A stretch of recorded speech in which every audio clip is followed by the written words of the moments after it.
previous lectures, we have discussed about the basic principle of electrophoresis and various techniques concerning the electrophoresis of proteins and nucleic acids.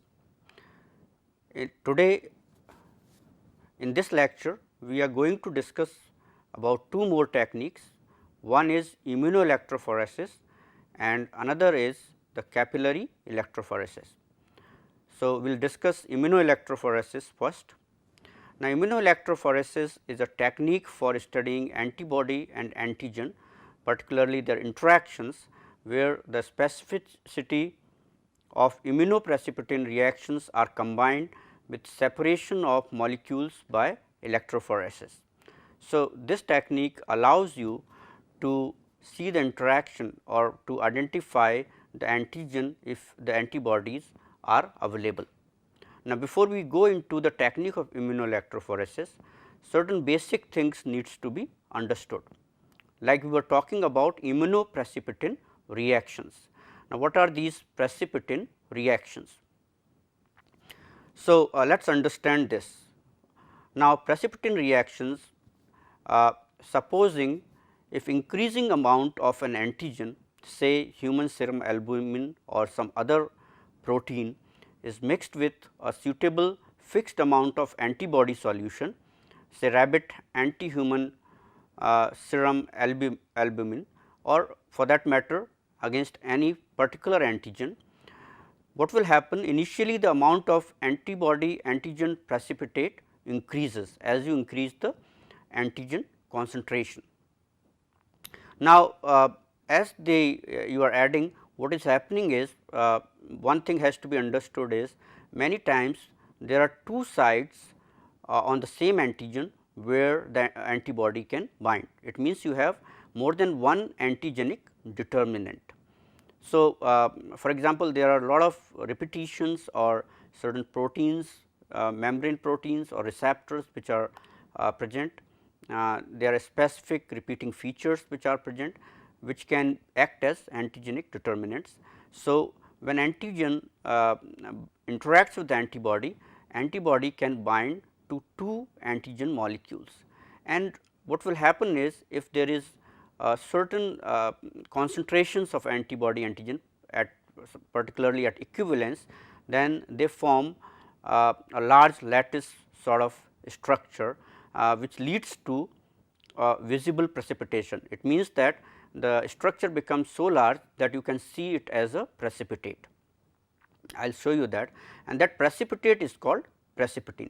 So, in precipitin reaction at certain point when you add antigen to a suitable amount of antibody or a fixed amount of antibody, at a certain point when concentration of antigen and antibody reaches equivalence or equal, then there is a lot of interactions and a large lattice structure forms which leads to the visible precipitate. All right. So, now when you are adding, I will show you this in a little while. So, as you add the antigen and as I said a lot of precipitate is formed and visible precipitate which could be seen is formed, but what happens is as you keep on adding the antigen, a sharp plateau indicating that all of the antibody had been precipitated is not obtained here, and rather precipitate apparently dissolves at higher concentration of antigen, and this is due to the solubility of antigen antibody complex containing a single antigen molecule. Even if the antibody molecules is bound to every antigenic determinants, the resulting precipitin curve will contain. So, what is happening here is that at excess antigen the complex which is visible precipitate will dissolve. Now, so if you see the dynamics of this or precipitin curve as we can call it, it contains three zones actually. One is zone of antibody axis, where the addition of antigen leads to a substantial increase in the amount of precipitate. So, as you start adding the antigen from a small quantity, then there will be antibody axis. Second part of the curve is zone of equivalence, where when the maximum antigen antibody precipitate is formed. And third part of the curve is the antigen axis, where when you add more antigen, that is after equivalence, the precipitate dissolves actually. All right. So, let me show you this whole thing on the screen. What you have is, if I show you the precipitant curve will look something like this. You have antigen on this axis and you have antigen antibody, Ag for antigen, Ab for antibody precipitate, or you can say precipitate which is kind of seen as you add the antigen. So, what you see is there is a curve kind of looks like some sort of this kind of pattern, where you have certain regions actually, and these regions, if we call them, this one, that's the first one, is the zone of antibody axis. This is antibody axis. This is zone of equivalence,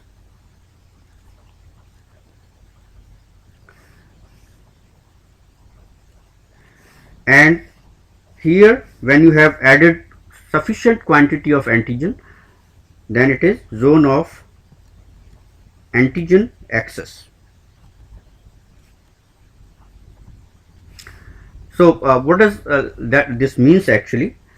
This means, like, if you see in first set you will have lots of antibodies which are around, and there will be certain interactions,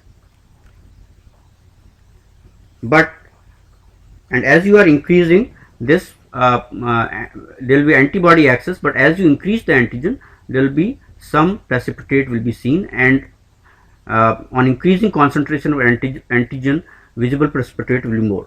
Now, in zone of equivalence large lattice structures are formed. Like I said, if you have a lot of these equivalent antigen molecules, it's like you will have a lot of these kinds of structures which kind of are in a long range, and they will be formed in a very long range, and they will be like visible precipitate which could be centrifuged and measured also could be obtained. In zone of antigen axis you will have a lot of antigens as compared to number of antibody molecules, and there could be like lot of antigen which is because you have a fixed amount of antibody. So, this is a curve, or we call it precipitin curve. Now, how do you see this curve as you go along? There are a lot of different methods to see this curve, and there is one process through which you can see the antigen antibody interaction is immunodiffusion. So, there could be different forms of immunodiffusion, which could be single immunodiffusion and it could be double immunodiffusion. Single immunodiffusion means that only antigen is moving and antibody is immobilized, and it could be in one dimension or it could be in two dimensions. In double immunodiffusion, both antigen and antibody moves towards each other and interacts to form the precipitin lines, and that could also be in one dimension or in two dimensions. So, let us see that the phenomenon of immunodiffusion. Let me show you on your screens actually. All right. So, the immunodiffusion, one is, like I was saying, it could be simple immunodiffusion or single immunodiffusion, where only one of the reactant, that is antigen, moves towards antibody. It could be, like I said, it could be in one dimension or it could be in two dimensions. So, say in one dimension, if we are saying, if this is particular, now if this is your agar containing, this is your agar containing agar having antibody. and this is antigen solution kept in here. Now, so antigen solution is kept on top and this is agar which contains antibody, a particular antibody for that antigen at time t0. Now, these things takes immunodiffusion takes a lot of time like days together, and so we will not be talking about that, but what we are talking about is simply the phenomenon. So, what happens is, what will be the second step in here? All right. So, it is the same thing. Now, this antigen solution and this is agar containing antibody. Now, what will happen is slowly the antigen will start moving into the agar which contains antibody. Now, the precipitin line or the curve which I have shown you, as the antigen enters there will be antibody access. So, what will happen as antigen interacts with the antibody, there will be a very minor precipitate is formed and there will be very thin precipitin line could be seen. Now, as antigen enters, more antigen enters into the gel or agar, then slowly the antigen concentration increases and then from antibody axis you will find antigen antibody equivalence at certain point. So, what will happen? First you will see a precipitin line as a visible, like, because it will be very thin in the beginning. So, you will see a precipitin line and this precipitin line is seen as antigen concentration increases. Now, what happens is the precipitin line moves in this direction actually. The precipitin lines moves down here because as the antigen comes in, antigen axis occurs and at certain point the precipitin or antigen antibody complex dissolves. So, antigen but antigen concentration ahead is little less. So, what happens is essentially the precipitin lines starts from here, but it keeps on moving downwards.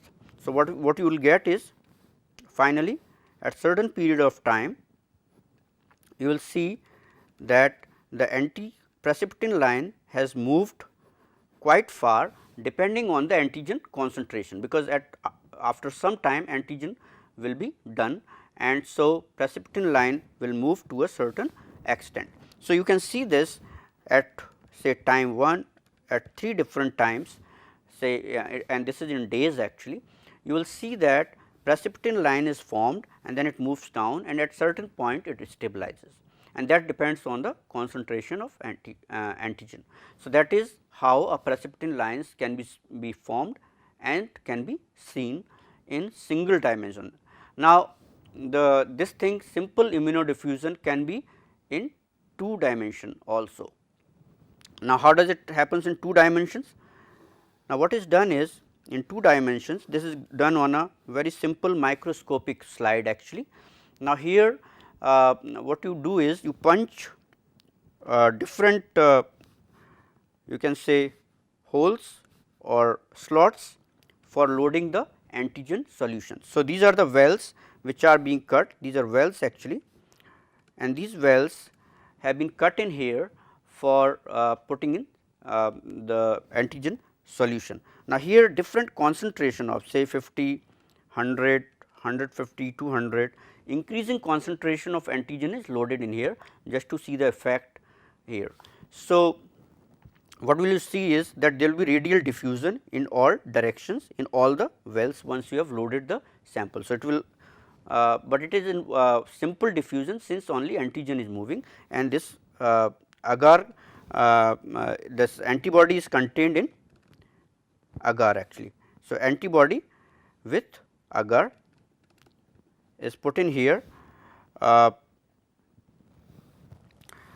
when the movement occurs, then what will happen? Precipitin lines will be formed in here. Now, as the concentration increases, so is the size of the or the diameter of the precipitin lines will be. So, what you have seen at 50 micrograms, say for example, just for example, there is a precipitin lines which is not farther from the center here, and as the concentration increases, the precipitin line also moves. So, this clearly shows that more is the antigen concentration, farther the precipitin line will be formed, as we have seen in here also simple first simple immunodiffusion also in one dimension. So, what you can do is in here you can always make a standard curve here, and this standard curve can be used for knowing the concentration of unknown sample.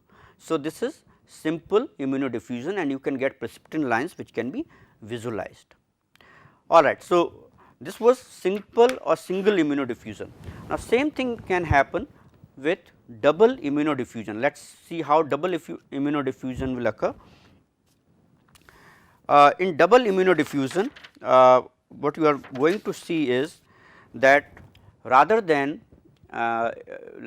simple this antigen moving, both things will move. So, what you have, if it is a single dimension, in single dimension what they will have is there will be antigen solution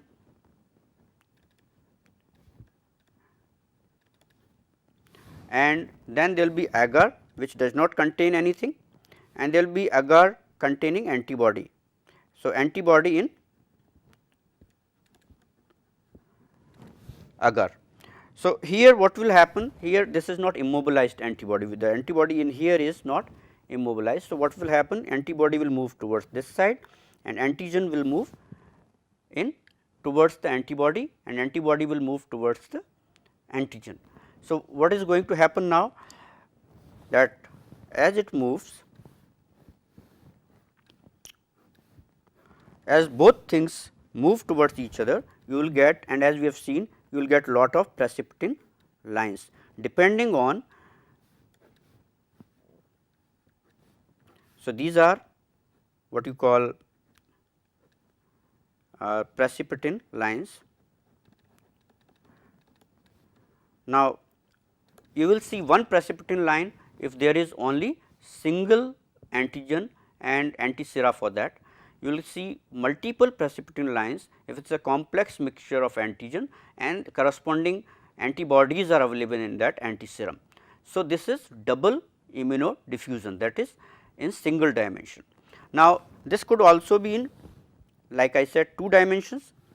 In two dimensions what is done, there is a very simple way, like there will be agar on this microscopic slide. You can punch a central hole where you can put antiserum and you can have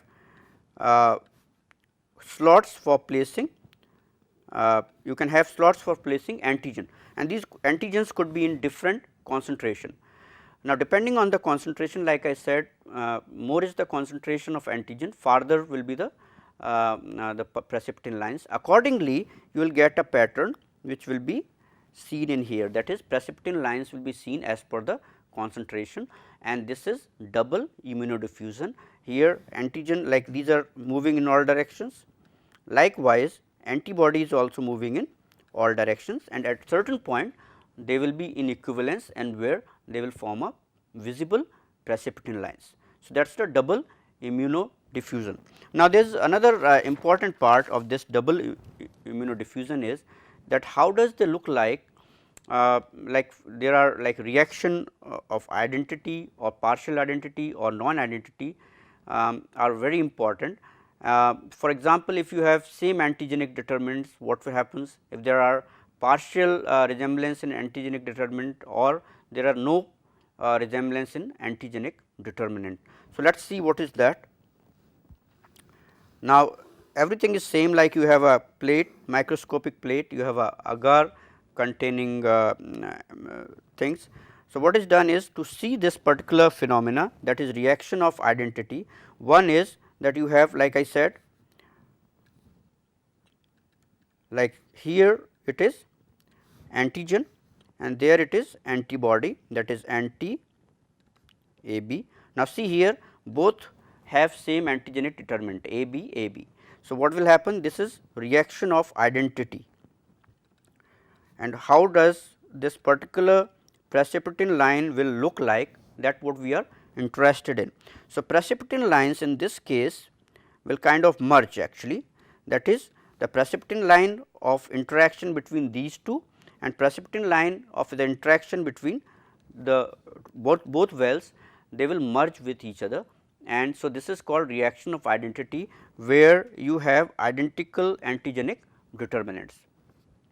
Second case could be where you have non-identity, that is both antigenic determinants are. So, second one could be reaction of non-identity. Now, in this case, like I said, they could be different antigenic determinants, like say I say these are two antigenic determinants, you have only anti A B. So, what you have is you do not have common antigenic determinant. So, what will be the resultant? You will find a kind of a pattern which crosses each other, they are not identical. And third case could be partial identity, the reaction of partial identity. In partial identity, there is at least one common antigenic determinant, like say if I say this is AC and AB and you have anti AB same antibody or anti-sera, then what will happen is, since there is only partial identity, it will look something, this sort of pattern will be seen, that is in case of that at least one antigenic determinant is common. So, this is how this will look like. There is another important or interesting aspect of immunodiffusion in here, and that is you can determine or you can have an idea of the molecular weight of a particular antigen, that is effect of molecular weight of an antigen on the precipitin lines actually. So, that is also very interesting to see. All right. So, what we can, let me show you this here. All right. So, again this is a microscopic slide where agar is there and you have punched two holes. So, let us see first in the case of this is antigen, say this is antigen A and this is anti A, that is antibody A or anti serum you can say against antigen A. Now, to just like it will not give you say what is the molecular weight, but it will give you an idea about the molecular weight in terms of whether it is bigger than antibody or it is smaller than antibody. Now, in case of where antigen has a smaller molecular weight as compared to antibody, then what you get? You get a pattern something like this, that is you have like a pattern where precipitin line will be towards like it will curve towards the antibody. There could be another one, that is say antigen B and there is anti B. These are the slots we have in agar plate, this is agar plate and it facilitates the diffusion because it is a large pore size is there, it is not a separation as such. Now, say antigen equals antibody, molecular weight equals, then you will see a straight line here rather than a curved line. And if you have, I think you must have guessed the third scenario, say there is antigen C and there is anti C. The third scenario would be that if say antigen is bigger than or antigen molecular weight is more than the antibody, then there should be curve which is different or opposite to the curve which where antigen molecular weight was lower. So, these kinds of patterns will be seen and could be give an idea on in this particular experiment of immunodiffusion. All right. So, let us go back to our discussion. So, we were discussing about immunodiffusion and precipitin lines. Now, let us get back to the immunoelectrophoresis. So, immunoelectrophoresis is extension of what we are discussing, and it could be two kinds, qualitative and quantitative immunoelectrophoresis. Now, first step in immunoelectrophoresis is to separate antigen sample into their component part by electrophoresis. So, that is why it is a immunoelectrophoresis, because you are performing electrophoresis to separate the mixture of antigens on agar gel. In second step, it will be similar to immunodiffusion, what is done is these separated components are probed with antibodies in the gels, and the specificity of antibody facilitates the identification of antigen in given sample. So, what is done is a very thin, say 1 to 2 millimeter agarose gel, it could be say around 1%, gel is cast on a glass plate or microscopic slide, and antigen samples are placed in small circular wells as I have shown you, which could be 2 to 4 millimeter in diameter. It is punched in the gel. Now, gel is placed between the electrodes chambers in horizontal electrophoresis setup. Now, mostly it is the anodic migration, that is from negative to positive electrode. Now, gel is in contact with the electrophoresis buffer through buffer saturated filter paper wicks. A suitable immunoelectrophoresis buffer, which can be like 0.08 molar tris, 0.02 molar tristin, 0.3 millimolar calcium lactate pH 8.6, or there could be other buffers will be utilized. And the electric field is applied in order of say 5 volt per centimeter. Now, what is done? Like it is a simple electrophoresis. After electrophoresis is complete, then antigen mixtures will be separated as per their charge. Then antisera will be placed in longitudinal troughs, which are 1 to 2 millimeter wide. I will show you this, which are again cut into the same gel and parallel to the migration path, and one trough is cut on each side of the sample lane. Like if you have 2 sample lanes, then you can cut 2, if it is a 1, you can cut 1 trough, and different antisera will be placed in there. Like if there are 2 lanes or 3 lanes, then you have to have antisera for each. Now, gels are then incubated overnight at room temperature in humid chamber. Remember, all these experiments of immunodiffusion are done in humid chamber. The antigens diffuse readily and antibodies will diffuse laterally, because they are in longitudinal troughs towards each other, and resulting into antigen antibody interaction and precipitin arcs, where antigen and antibody have appropriate concentrations, that is equivalence actually. Now, the precipitin arcs can be visualized directly or they could be seen by staining, like say presence of precipitin arc is evidence for both antigen in the sample and the antibody in the antiserum. So, this is how simple qualitative immunoelectrophoresis will be performed. Alright, so let me give you an idea about how the whole procedure is being done, but as we have already done this in earlier, just to give you an idea. So, what you have is a simple microscopic or glass slide, and this glass slide contains, if I say particularly, what you have is, and you have say particular antigen sample, particular antigen mixture. Now, there will be a longitudinal trough in here, which is cut in the gel only. So, what will be the next step? Next step would be the electrophoresis. In electrophoresis, what will happen? You have so your sample will run. Now, remember, since it is from cathode to anode, those samples which carry a negative charge will run towards this side. So, that has to be experiments have to be planned accordingly. So, when it runs, what will happen? There will be a migration, and you will find as it runs here, you will find different bands in here, that is separated antigen from components from the mixture. Now, what?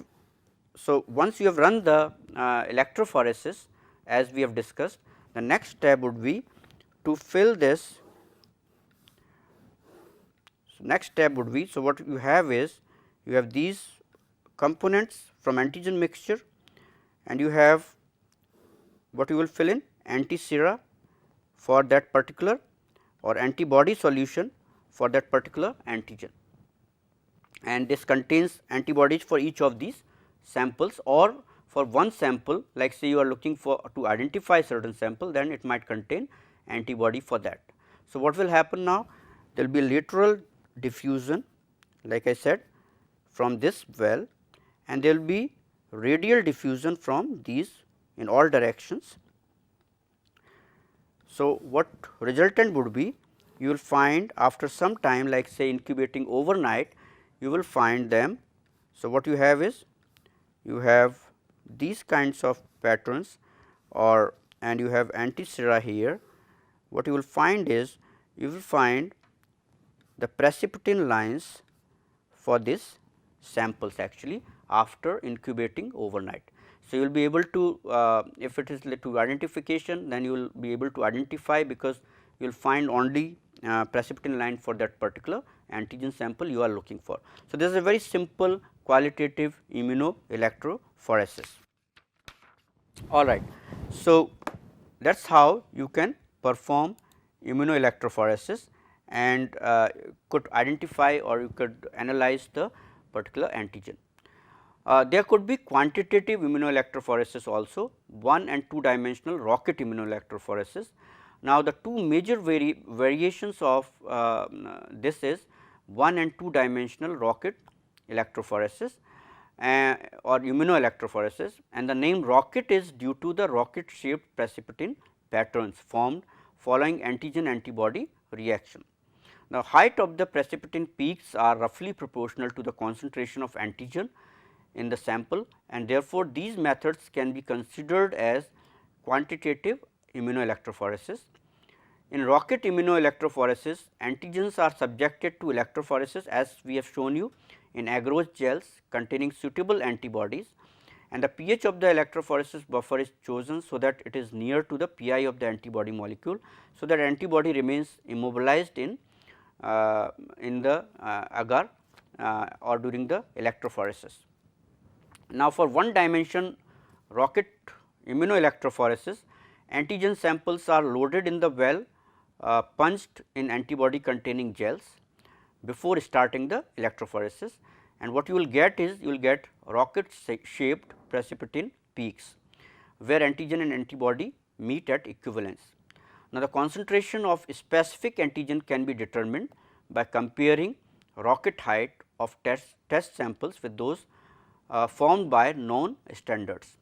Now, in 2 dimensional rocket immunoelectrophoresis, what is done is first step is to perform regular agarose gel electrophoresis to separate the antigen in the sample, and in the next step the lane containing the separated antigens will be cut like we have discussed in 2 dimensional gel electrophoresis, and will be fused to an agarose gel containing embedded antibodies. Second electrophoresis will be run at 90 degrees to the first one, and then again you will get the same patterns as the antigen migrates, that is rocket shaped pattern. So, the precipitin arcs are formed along the equivalence regions of antibody and antigen, and number or multiplicity of the precipitin arcs formed will depend on the complexity of the antigen sample and the antiserum in the second gel. Let me show you this on your screen. So, two ways this could be done is, one is you have agar containing gel, antibody containing agar or antibody in agar, and this is antibodies are all over they are when you are casting the gel you put the antibody.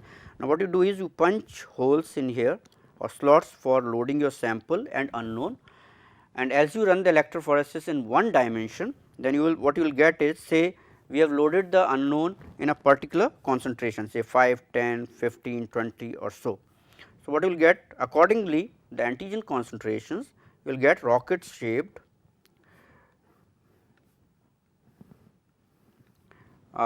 pattern, and like in chromatography this particular heights of the peak will give you the concentration idea, and so unknown could be found out. If unknown is this height, then you can through calibration curve you can know the unknown. So, this is called rocket electrophoresis because of this pattern.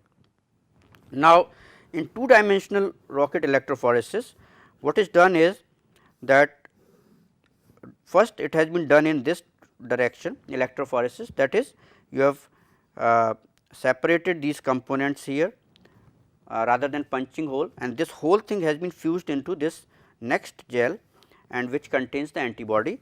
Now, as they run in this direction now, direction of run will be this one, that is at 90 degrees, and you will get the patterns which will be, like I said, it could be different patterns because of there will be a lot of mixture. As complex is the mixture, the pattern will be that complex.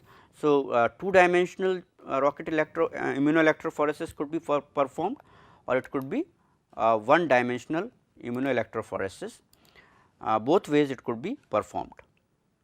Alright, so once precipitin lines are formed in immunoelectrophoresis, they could be visualized. They should be like I said, this should be precipitin lines should be developed in humid chamber, and they could be directly seen by naked eyes, and if not, you can illuminate it from the side, and on a dark background they could be seen clearly. Many times staining might be required. They could be stained with regular protein stains, and then they could be like excess thing could be washed off and they could be seen. They could also be permanent records can be made by photography and other means. So, this is all about immunoelectrophoresis. Let us move on to the next technique, that is capillary electrophoresis. If you could recall, we have talked about a phenomenon called electroendosmosis, or this particular in isoelectric flow actually. In electroendosmosis, there is a net cathodic migration. So, capillary electrophoresis works on or takes advantage of that particular phenomenon. So, capillary electrophoresis could also be like, it is also known as capillary zone electrophoresis, and there are other names. It separates the ionic species by their charge, and then other factors could be frictional force and hydrodynamic radius, but mostly on charge. Capillary electrophoresis involves electrophoresis of samples in a very narrow bore tubes, fused silica or other, and these are like say internal diameter could be 50 micrometer and external diameter could be 300 micrometer. So, these are very narrow bore fused silica tubes.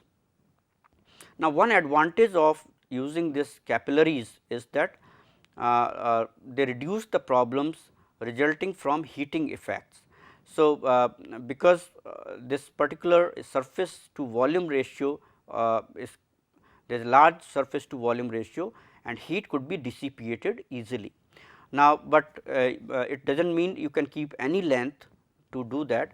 There is certain balance between the length and the voltage, and these are run at high voltage. So, high voltage will generally cause lot of heating effect, but since they are long and thin bore or narrow bore capillaries, therefore, the heat dissipation can take place, but I said like increasing the capillary length will not improve as such the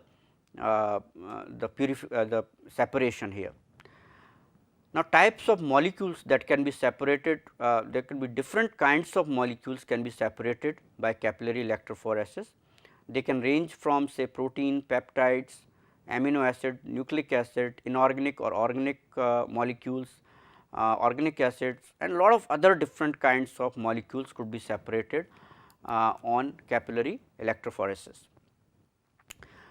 As we have talked about this particular phenomenon of electroendosmosis, the inside wall of the capillary is covered by, if you could remember, we have discussed about this, that is silanol groups which are charged above pH 3 or starts charging after pH 2, and this negatively charged groups attracts cations to the inside wall of the capillary. Now, what will happen? The distribution of charge at the surface is like there is a stern double layer which is like kind of fixed, and there is a diffused layer, and this results in zeta potential. Now, zeta potential is the potential at any given point in double layer and decreases with increasing distance from the capillary wall. So, it will be more at closer to the wall, and the Stern model is also referred to as electric double layer model. So, what is happening here is, you can see here there is a fused silica capillary tube, it carries negative charge, and negative charge will increase as the pH increases. Now, what you have seen here, there is a fixed, or you can say in this figure rigid layer and there is a diffuse layer, stern layer actually. So, rigid layer is very close to this and diffuse layer has some leeway to move around. So, the electroosmosis or electroendoosmosis flow is utilized in capillary electrophoresis and the separations occur due to this phenomena. So, what happens is that in electroendosmosis the charges or the positive charges which is in diffuse layer moves towards the cathode and carries the whole solution with it. So, there is a net flow towards cathode. So, net flow occurs as solvated cations drag along the solutions. Now, in this figure as the pH increases, the mobility also increases here and that is because the charges increases in here. So, net flow is towards the cathode and it carries everything towards cathode, that is even negative charges entities towards cathode. Now, if you consider like say there is a 50 millimolar pH 8 buffer that will flow through a 50 centimeter capillary at say 5 centimeter per minute speed with 25 kilovolt applied potential. So, that is how it will flow and key factors that affect electroosmotic mobility will be dielectric constant and viscosity of the buffer. Now, this is like so if you see here since they are all moving towards one side many times it is hard to really separate neutral or negatively charged species as you want to. Many times electroosmotic flow could be quenched by say protection of silanols or low pH. You can coat the inner wall of the fused silica and so to quench or to suppress the negative charge, but then problem will be that only one kind of ions will move towards the cathode because net flow or your detector is towards the cathode.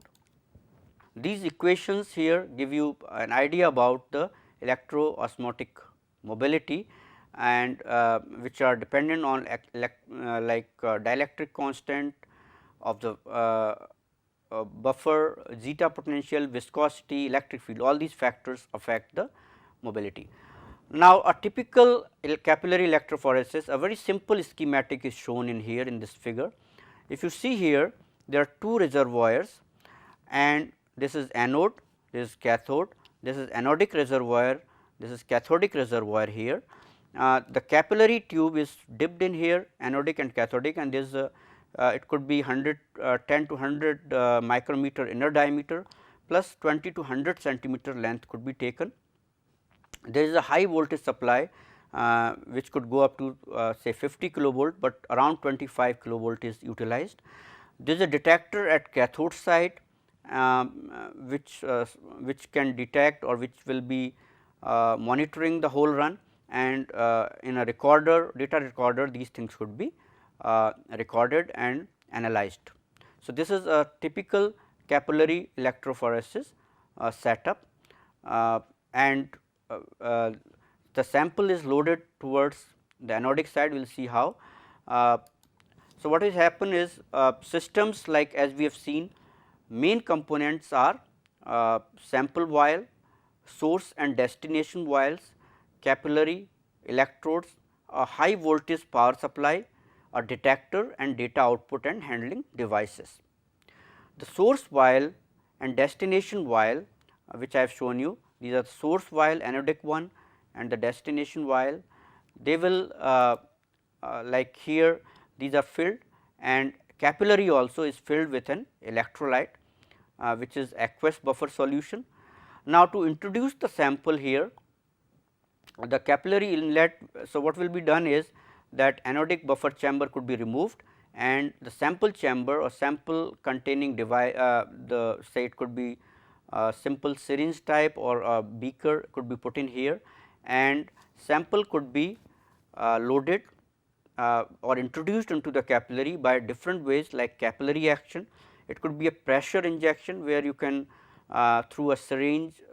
It could be by pressure you can put in sample, small amount of sample, or it could be high voltage injection, where you replace the anodic chamber by sample, and very instantly for a very small time high voltage is applied, which leads to the introduction of sample into the anodic side of the capillary, and then again the capillary could be returned to the anodic chamber. Then the migration of the analytes is then initiated by an electric field that is applied between the source and the destination vial, that is anodic and cathodic chambers, and is this is like supplied to the electrodes by a very high voltage power supply, as I have shown you in this case. Alright. So, it is important to note that all ions, that is positive, as we have discussed earlier, negative. So, positive, negative or neutral ions will be pulled through the capillary in the same direction by electroosmotic flow.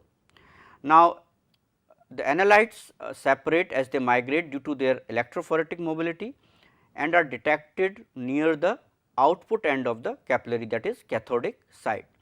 So, output of the detector is sent to a data output and handling device such as an integrator or a computer, where it will be analyzed. Data is displayed as an electrophoretogram which reports detector response as a function of time. Now, separated chemical compounds appear as peaks with different migration times in an electrophoretogram. So, in electrophoretograms, if you see, like we said, detectors are placed at the cathode side under common conditions, and these detectors should have high sensitivity because the speed at which these are gone is very fast. Now, if you see the electrophoretograms, what you will see is the cations will come first, because they are obviously moving towards cathode and they will move faster, and depending on how much charge is present, like say if some analyte contains more positive charge, it will move faster, then neutral will go will be pushed in, and then anionic, because anion will also have electrophoretic mobility, that will push them or move them towards the anode, but since net flow is towards cathode, they will be the last to appear there. So, that is how the different analytes will be separated. There are a lot of advantages of capillary electrophoresis. In advantages, it offers new selectivity and an alternative to HPLC, though HPLC is more widely used. It is a very easy and predictable kind of selectivity it has.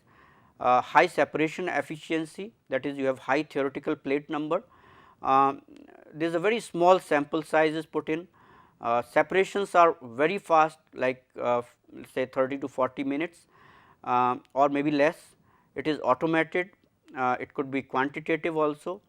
It could be easily coupled to say mass spectrometry or others, and lot of different kinds of modes are available, like as we will see. There are a lot of disadvantages also.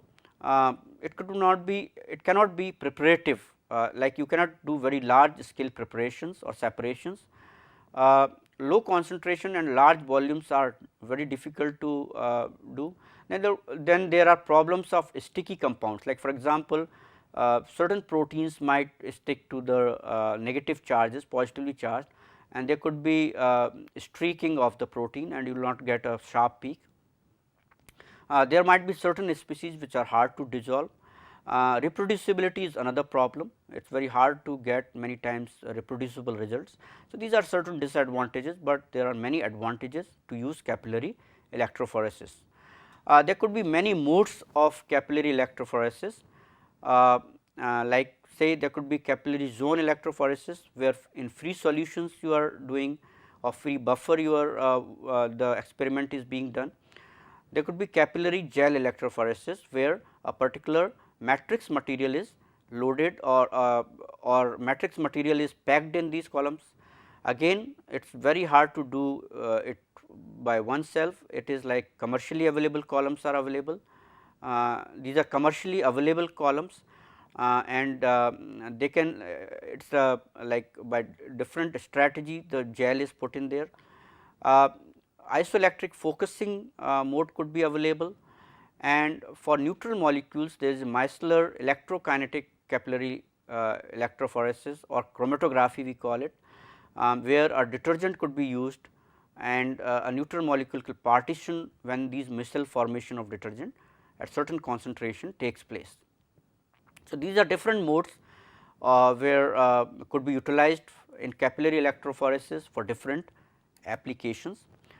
There could be many applications of capillary electrophoresis. It is a very versatile technique for a lot of different kinds of compounds to be separated and analyzed, though certainly instrumentation and it is an expensive instrument, but it is very handy. Lot of different kinds of like pharmaceuticals, in pharmaceutical industry it is utilized for say reaction intermediates, purity validation, stability, final product testing, ion analysis and lot of other different applications. In biosciences, peptides, proteins, DNA, carbohydrates can be analyzed. In food industry, inorganic cations, anions or organic acids, amino acids etcetera could be analyzed. In environmental science, lot of pollution studies or pesticides or lot of other different kinds of metals, surfactants, dyes, environmental pollutants could be analyzed on capillary electrophoresis.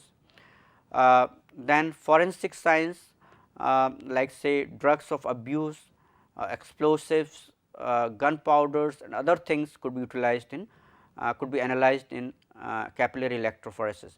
So, lot of different areas utilize capillary electrophoresis for different applications. So, this was about capillary electrophoresis. Another very important technique which could be utilized for a particular applications by various kinds of in various kinds of fields, actually various fields of biotechnology. So, this completes our section on electrophoresis. In this lecture we have discussed about immunoelectrophoresis and the capillary electrophoresis. Both are very important techniques. Immunoelectrophoresis has been nowadays replaced by immunoblotting techniques, where like in Western blotting or others, the particular molecule, say protein molecule, can be transferred on nitrocellulose membranes and can then be probed by antibody linked to an enzyme, and then it could be the bends could be or the patterns could be seen with enzyme reactions. So, this has but still immunoelectrophoresis is utilized for various applications.